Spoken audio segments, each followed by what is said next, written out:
I'm Sam Reece, and this is TalkGirl, the podcast where we deep dive into growing up as a tween in the early 2000s when we wore Ugg boots during the summer with mini skirts, and rollover minutes were our culture. I'm going to introduce our guest who's sitting right next to me. Miles Bonsignore is a perfect person, a comedian, a current and somehow former member of the Try Guys, fellow theater kid, I hope, and also a Virgo? Yes. Yes. Correct.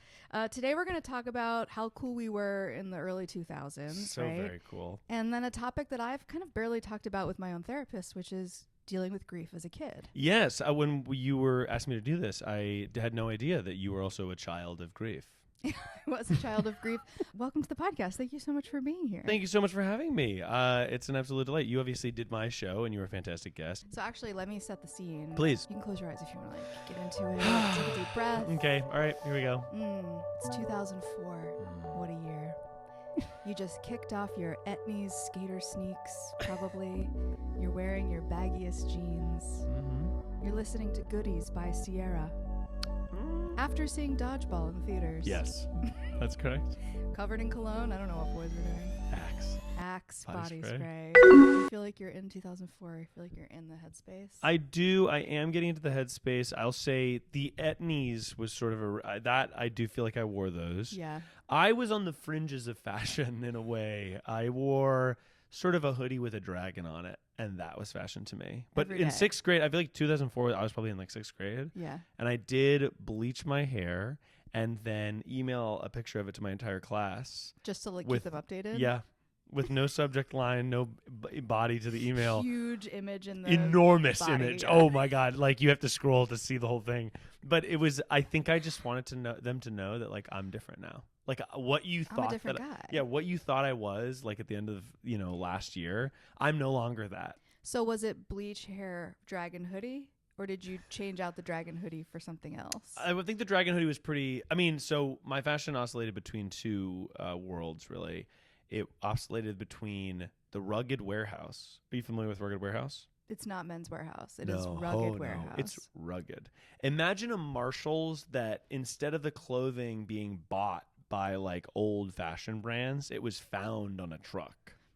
So it sort of, it was like, Marshalls, but all the clothes seemed to like have appeared there somehow. And the fashion would be like a big baggy jean with the words like money embroidered on it. And like dollar signs kind of around. Still not giving me rugged. No, it's not that rugged. Rugged is more the way it arrived. Rugged is the way it Less arrived the to the warehouse. Yeah. Okay. I'm going to ask you some quick questions. Okay. Hit me. ASL? In 2004? No, right now. Right now? 30. Male. Los Angeles. Thank you. Do you remember your screen names? Yeah, miles per hour 666. That's so good. And I only had one. And I had it the whole time. Why would you need to change that? It was miles flawless. Per hour. It was perfect. Miles per hour. 666, adding in little devil language. There's always numbers on the end, and they say a lot about what's going on in your life. They really, really do. Was this around the time you bleached your hair? It would have been, yeah. Because we also had email addresses, which was a very, like, everyone in the school had an email address. Pre-AIM, I guess we had AIM in, like, 6th, 7th grade. But in 5th grade, we all had these email addresses, and we would like email girls in our class, like, "I like you." That's so funny. And it was like, okay, why do we have email? We're in 5th grade. Like, we don't need this. Clearly, You're gonna need it. You're gonna practice. You're gonna practice how to be good on a be computer. Emailing women that you like. That's exactly right. Dear whoever. When did you get tall? I've always been a little bit tall, but I definitely plumped up 8th grade, 7th grade. I was kind of like becoming a little bit plumper in preparation for me to shoot up in length. Sure. And then I went to high school, and then like 9th grade, 10th grade, I shot up and was very gaunt looking. I feel like I in some ways looked older than I do now in 9th, 10th grade. I think that's actually canon. Yeah, that's important for a tween to look 40. No, it was weird. Yeah. It was, and I looked at photos of myself, and I'm like, oh my God, like who is this young adult? All of my pictures from when I'm in middle school and high school, it's like a 40-year-old newscaster. Yeah. Got ready for her work day. Yeah, right. I'm like, yeah, I had shoulder length hair. Oh, 8th grade. beautiful. Chopped it all off so that I could be McDreamy for Halloween because I loved Grey's Anatomy. Oh and I was like watching it all the Yes. time with the girls in my class. And I was like, well, obviously the show rocks. And also like it's another opportunity for me to like hang out with women in my class. Like how wonderful. Male. And that was like a big change for me, was like all of a sudden I have short hair and I'm really tall. And I was like, I could get used to this. I'm literally McDreamy. I'm McDreamy now. I thought I was so awesome. Yeah. Was that reflected in the culture at school? Were people like, you are? No. Damn Although I would meet with like 3 of my female friends to discuss Grey's Anatomy in the library. I love that. Like once a week. We'd be like, what was the latest ep? And we would watch the finales together and if stuff. only podcasts were around then. Oh man, I had a sweet Grey's Anatomy podcast. I still might. Do you think we would have been friends? Fundamentally, I do. Did you have a favorite band? I was deeply into old school hip hop, and I was scared to like pop punk, but I do think it would have probably benefited me. Teenagers scared the living shit out of me. I was like terrified that someone was going to make fun of me for liking pop punk, so I had that on my iPod, but I changed the artist name. I was like terrified. I forgot you could do that. What did you change it to? I don't even remember. It was like dreamy remix. Bumblebees or something. It was something totally irrelevant, but I was like worried someone would see it and like me. But so I was into that, and then I was also into like old school hip hop. But then I also was like really into Ingrid Michaelson and Sarah Bareilles. You can catch me at the But you Ingrid weren't concert. Embarrassed about those? Why wasn't I? No, I think that I think it's because those were clearly like hard on your sleeve, and for whatever reason, pop punk. I think it's like the popular kids didn't like thought that was lame or something. I know, isn't it funny how much we changed just to like reflect the popular culture? There was this kid who had emo hair, and he still is the coolest kid ever. And yeah, I would say like a lot of decisions I made were just like, I want that guy to think like I'm awesome. Okay, so there's like an emo kid inside of you who was trapped. Yeah, who was trapped and wanted to come out for sure. I hope you let him out. Well, in middle school, it was like the boy bands, you know, sure. NSYNC, Backstreet Boys. I loved Spice Girls. I loved, Hilary Duff. Oh man, she rocks.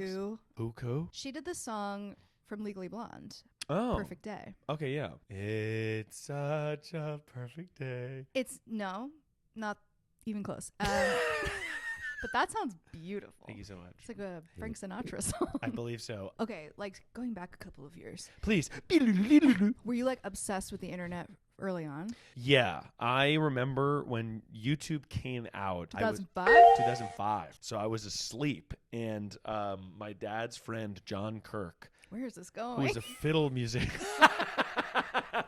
he put me on YouTube. No, he took There's videos 1,000 of me. videos of me sleeping online. Sleep with me. No, they woke me up and were like, Bonds. He called my dad Bonds. He was like, Bonds, your kid's good with computers, right? I heard about this new site. You can watch any concert performance that's ever been done. And my dad was like, okay. So they wake me up, and I go downstairs, and I'm like, yeah, what is it called? YouTube. And I go into it, and I start showing them like concert footage, because they're like, put in, Bob Dylan, whatever. And then I'm like looking, and I'm like, okay. Spin Doctors. Yes, exactly. They like all these like old bluegrass and fiddle tunes, because they were both musicians. I'm so hung up on the fact that they woke you up. Oh, Was this yeah. at night? This is probably like, I was a child, right? So Yeah. I was asleep, and I just remember them waking me up and being like, come downstairs. The internet is here. The internet is here. It's ready. Wake up, boy. Show me the concert. Show me the concerts. And I had like a Ruby iMac, like those like big, the one that had the red gel, and you could see the computer in the back of it. Then I could have access to the internet, unfettered access to the internet. I mean, there was my parents definitely didn't have like. They were like, what is it? They have no idea what it is. And here I am, looking at whatever I want to look at. Okay. Yeah, it's the fucking Wild West. It really, yeah. Some of that stuff probably shouldn't have been looking at, obviously. Definitely not. Was your setup like in the basement? Was it in the computer room? It was in my room. You were literally Hey Arnold. I was Hey Arnold. You had I had the a world at your fingertips. I had a giant computer at my fingertips. But I remember getting home from school and being like, I can look at anything on, like, the world felt like such an incredible, vast space. Like, you can just start a site and people might find it. And if your site gets 100 viewers, you're a god. Also, I feel all of us could code randomly. Yeah, Did yeah. you do that Like too? HTML for MySpace and stuff. Yeah. I like figured out how to change all the colors of the background, repeating GIFs, basically, like Right. making it watchable. Like, you could not look at the website. It was No, it was horrifying. so many things. Yeah, it's very intense. Yeah, I was really into the aesthetic of the iPod commercials. Oh yeah. So it was just gifs of the shadow dancers, like. Oh, I did love those. They were so cool. Inspiring. Did you? I mean, like talking about AIM, I was like up in those chat rooms, being like 18. Oh, I was 7 different people every time. It's such a it was chaos. All I guess 12-year-olds on there, like, I'm 19 and I live. I'm a barber by myself. yeah. I'm literally Jennifer Love Hewitt. Yeah, God, it really that type of internet freedom does not exist anymore. I mean, chat and nor should it. rooms, like, aren't really in the culture the way they were. No. So They should be though. remember, they would just move so fast that you like couldn't keep up with the conversation. But it was literally it would just go it was random. That was like, obviously you have like Slack and everyone can join in, but the idea it was just like, here's 27 random people. Yeah. Enjoy. Like sometimes they were themed. Yeah, I guess that's true. Did you have relationships with anyone online, like, consistently? I feel like I did. Ooh. I do feel that I met someone in a chat room and I asked them to be my girlfriend, and then like they were sort of for so you several were like, days. I have a girlfriend online. Kind of, but it was so short-lived that it was almost like gone before it even started. This person is no longer. I'm going through a breakup. Yeah, I'm going through a breakup. Sorry, it's like really intense. Because it was probably a 40-year-old man. It who probably was ultimately. logged out. And I was like, "What kind of music do you like?" And you're like, "That's so cool. I think you're cute." And it's like, we've never seen each other. Never seen each other. No, and nor will we. We can't send pictures in a chat like this. I don't We think. don't have the technology yet. The technology didn't I'm exist to send a photo. It was all text. It was like, describe yourself. I'm awesome, rockin' bod. Brunette, really sporty. Really sporty. Amazing singer. That's so innocent. Very innocent. That's what makes it hard to look back and be like, ugh.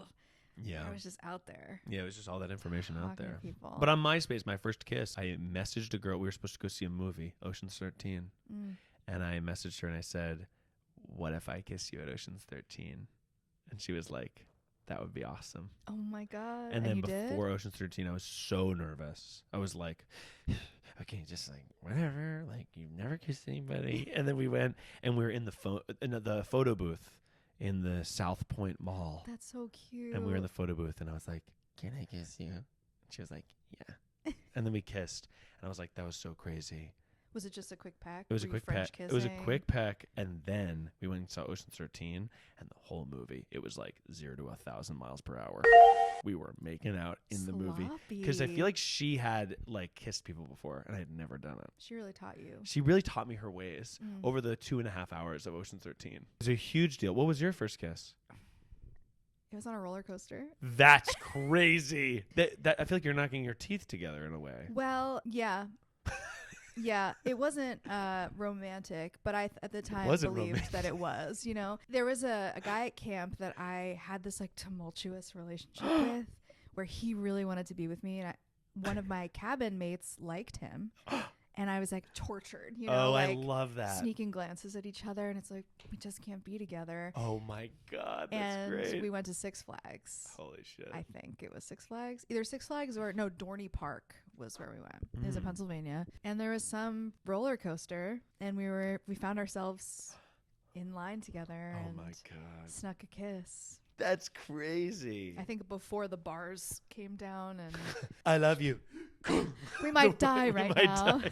We better say it now. When it came to dating as like a tween and young adult, I just had so many delusions, and I met one guy randomly, I think through the internet actually. He was like another musical theater guy. Yeah. I found out that we had both been on that roller coaster, and I was like, it's fate. He's my husband. Yeah, because you're like, we both love the same things. That roller coaster specifically. What are the odds? Yeah, what are the possible odds that he What would are like the odds that that too? two people from the same state could go on the same ride within No 20 way. years of each other? You like pizza too?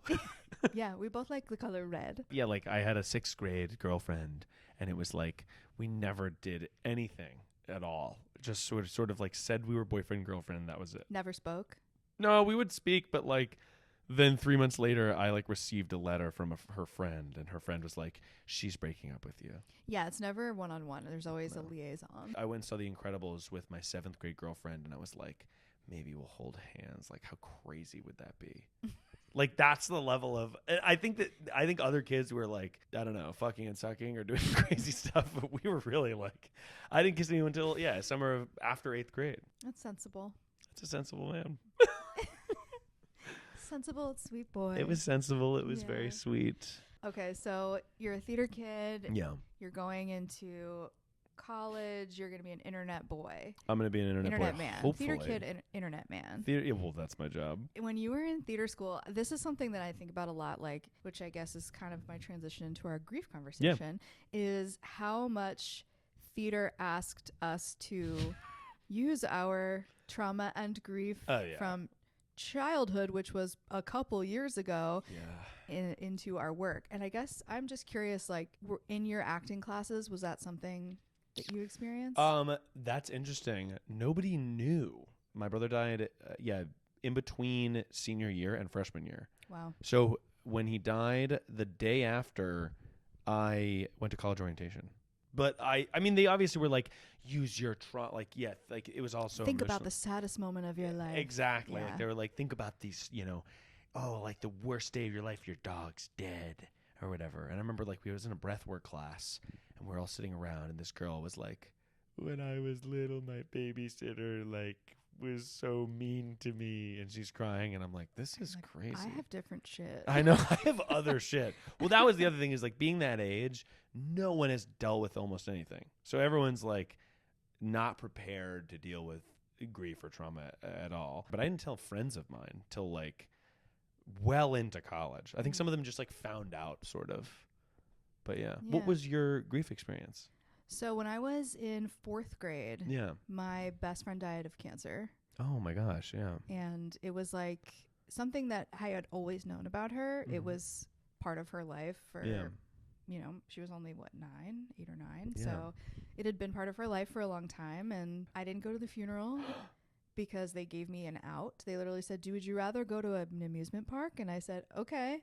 Yeah. And so I went. They're just doing the best they could too. Yeah. They're probably like, if you want to feel joy, then, if that's going to make you happier, they just want to make sure I felt safe and happy. And now it sometimes comes up and I'm like, that's a random fact about me. Yeah. That I never really talked about. For sure. But with your brother, like you also had known he was sick, right? Yeah. Well, so he had cancer when I was really little. Some might say that my origin story was like when I was 2/3 and he was 7. It's like 6, 7, 8 around there. He had cancer. And I think that maybe I'm just inherently like a goof silly, but I think some of that is like my parents, I was cheering people up at a very young age. Like I was the goofy, I'm like in the hospital trying to cheer everyone up. So he was really sick, and then it was in remission from when I was really little to when I was a sophomore in high school and he was a sophomore in college. And then he was sick for a number of years, had brain surgery, radiation, and then like it was okay, and then it wasn't okay, and then it was experimental medication, and then it was a million appointments, and then when it was clear that he was terminal, it was like 2 weeks before I was playing Conrad Birdie in the school musical. So like during the perhaps most dark time of my life, I was like the happiest musical, the goofiest musical, where I'm playing like a Tom Cruise like character, where I'm like, so that was kind of crazy. The show must go on, of course. Well, of course the show it was really for the audience. Like, who knows could have been in the audience? It could be an agent, Hollywood agent. Well, always. Yeah. And then I remember, like, I got after dress rehearsal, I went out, and my 2 best friends, my friends Marnie and Dan, they were like, hey, we have to tell you something. And I was like, what?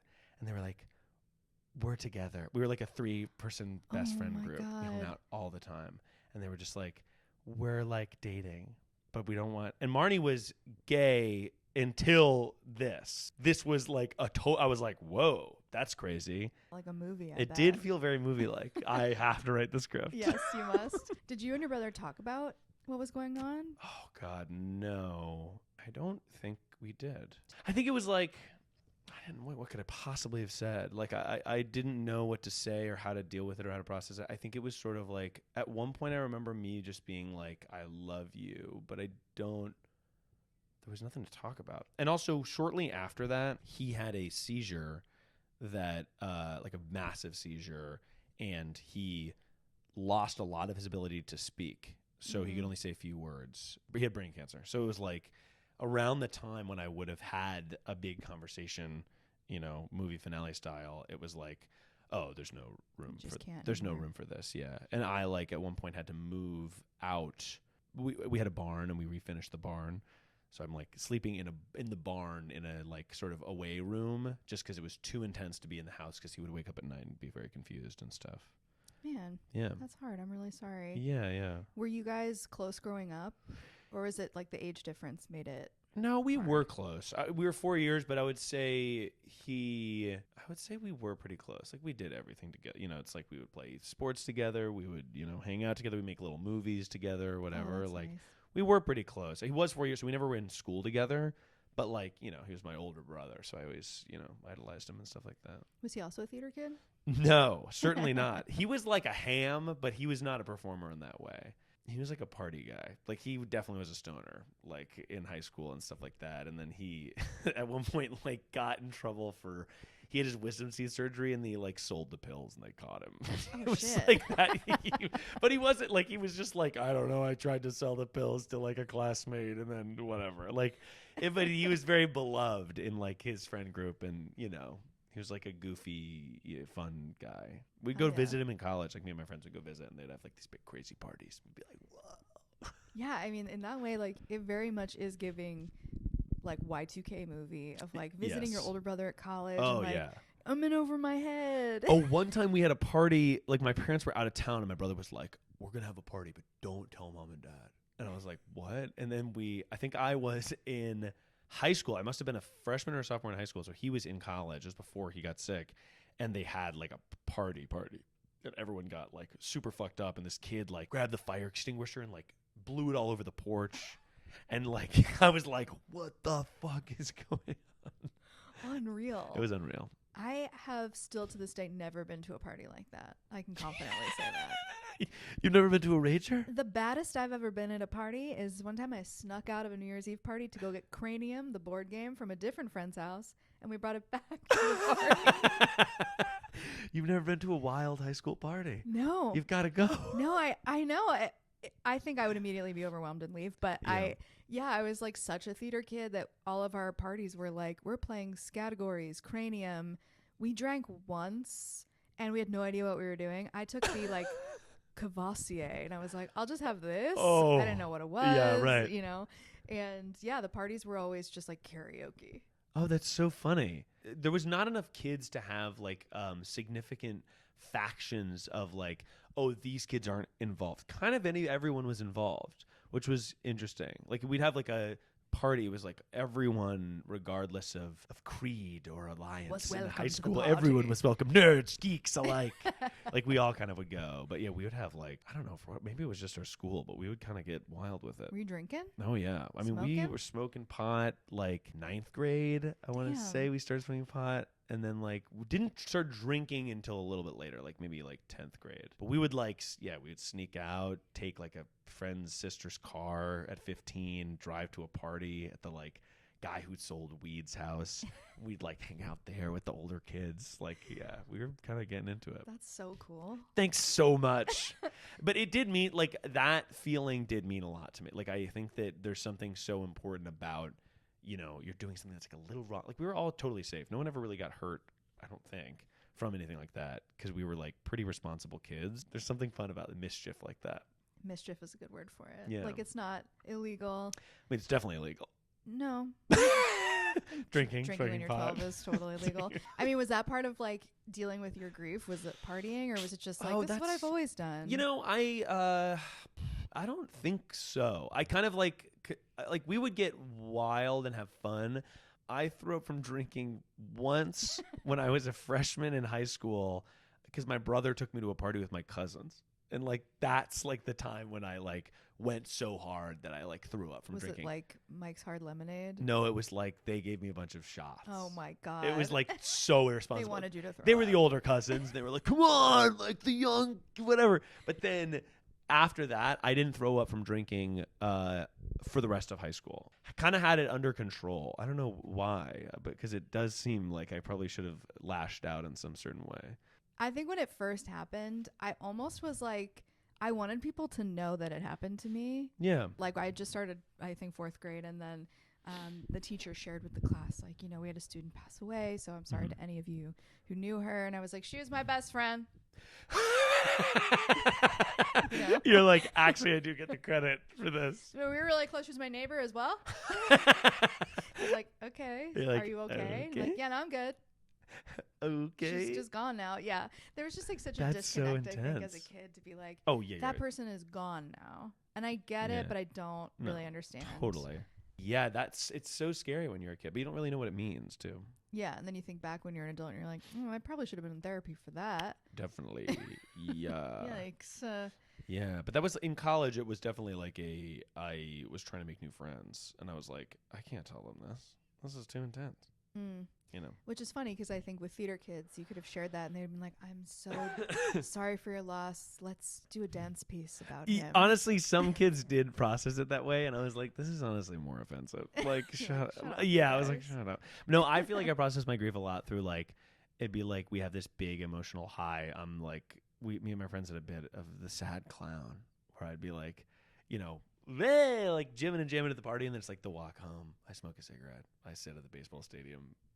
That's kind of, I feel like, how I processed myself more. It does sound like there's a really good coming of age movie in you. Yes. About you and your brother and beyond. And yeah. I mean, you should write it. I would love to write it. I mean, I think the grief stuff this is kind of a crazy little, I don't know if it's an ending. The movie goes on. So maybe it's a series. But so my brother dies, and then I go to school, and I want to say it was it sophomore year? Yeah. Sophomore year, a friend of mine from high school who was, a close friend of mine, whatever, she was hit by a train and she died. And that was like, so I'm like recovering from this intense amount of grief. This happens and I'm like, what the fuck? And then the next year, another kid from my class dies.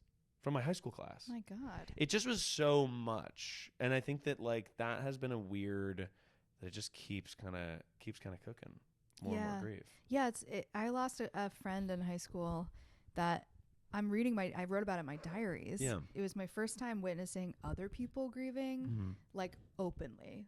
And reading my diaries, I was like, rest in peace to my brother. Whoa. Was really more affected by it in my diary than I consciously remember now. Yeah. I'm like, I wrote so many passages about it, I think, between that and LiveJournal. Yeah, and of course. Yeah, and now I'm like, I barely remember any of that, but it seemed like it would affect me forever, and it yeah, well, that's so fun. So I also journaled. I oh my God. was a deep journaler, and I remember reading some of my middle school journal entries, and they were really angsty. Yes. And I didn't consider myself an angsty kid. I was like, oh, well, yeah, I was a fine middle schooler. And then I feel like in like college, I went back and read, and I was like, I really was struggling. Even in middle school, I was like really trying to, I would feel these big feelings, and I didn't feel like I fit in, and maybe that's all middle schoolers. I don't know. It must be. Yeah, my diaries are the same way. It's just like really emotional. Yeah. Really just tumultuous relationships with everyone in my life. And I moved around a lot as a kid, and I was just so angry at my parents for making me do that. And I look back and I'm like, I thought I was like a happy theater kid. That's how I felt too. But I think we can both learn from that, probably to express grief and anger more openly. Yeah. Probably by listening to pop punk. Oh yeah, probably some headbanging in our future. I'd love to. That was like, I feel like I needed that emotional release of Ingrid Michaelson and Sarah Bareilles. The best actually options for emotional release. Yeah. Gravity, shut up. Okay, catch me at the Ingrid Michaelson in concert singing The Hat. I want to sort of end. Oh please. On a segment because you are the advice king. That's correct. So there's these yikes, totally embarrassing moments in this J14 catalog. I love this. Catalog magazine. Catalog. There's one guy confessions in here, and I think he could really use your help. Oh, I'd love to help him. Okay. Guy confessions. Okay. Yeah, read it. Guy confessions. Remember to tuck. I'm on our school's diving team, and ever since the start of the season, my Speedos haven't been fitting right. I mean, I've tried on a couple different sizes, but I guess my body just wasn't meant to wear the butt ugly things. Anyway, I was scheduled to do my front duck dive at the state championships. This is a tricky dive since it pulls my swimsuit down and I have to remember to tuck everything in before I come out of the water. As soon as I hit the water in competition, I felt awesome because I knew I nailed the dive. I climbed out of the pool, pumping my fist as I waited in front of the judges for my score. My triumph was quickly replaced by embarrassment when everyone, including the judges, was gasping, covering their eyes. Apparently, when I hit the water, the front of my Speedos got pulled down, exposing some of my package. If only I had remembered to tuck. Wow. My advice for him is honestly, be proud. I think that's great advice. You know what I mean? I think he should have just been like, oh, sorry, look, take a picture, it'll last longer. Then everyone's like, this guy's cool. I just nailed the dive. Yeah, nailed the You dive. see what I'm working with. You saw everything that I've got going on. And now you know a lot about me. Yeah. So Let's go to state. Let's go to state championships. That is typically, it's like the advice to a lot of people. They're like, I'm embarrassed. The advice, don't be. Don't be. Simply don't be. Simply don't be. I think that's good to keep in mind. Yeah, it's good to keep in mind because then people are just going to go, oh, that guy's kind of cool. And he's got a nice little hog. Confident. Yeah, confident guy. Wish I could be more confident like that. That's right. And then you can just be more confident, actually. Yeah. Be more confident. This is what I tell people. Okay, one last question Please. for you. Would kid Miles be proud of adult Miles? Yes, certainly so. I had like pretty low expectations for like what I would have deemed a success for my life. I think I was like, okay, if I can just like if I can move away from here and if I can do creative stuff, that's fine. Like that'll be happy enough. Done exactly that. I've done exactly that. I work on the internet as an internet boy. Yeah, I think I think Child Miles would be, excited by what I've got going on. Thank you so much for coming on the pod. Thank you so much for having me. You're It's such been a a delight to delight. reminisce. We just said delight at the same time. Jinx. You owe me anything I want. No way. Dr. Pepper? Okay, cool. Done. Cool. Thanks. All right, everyone go listen to Perfect Person. Yeah, hit it up. Perfect Person. We got advice and new episodes every single week. Call in. Call in and start with the Sam Reece episode. Thanks for chatting. Thanks. Bye.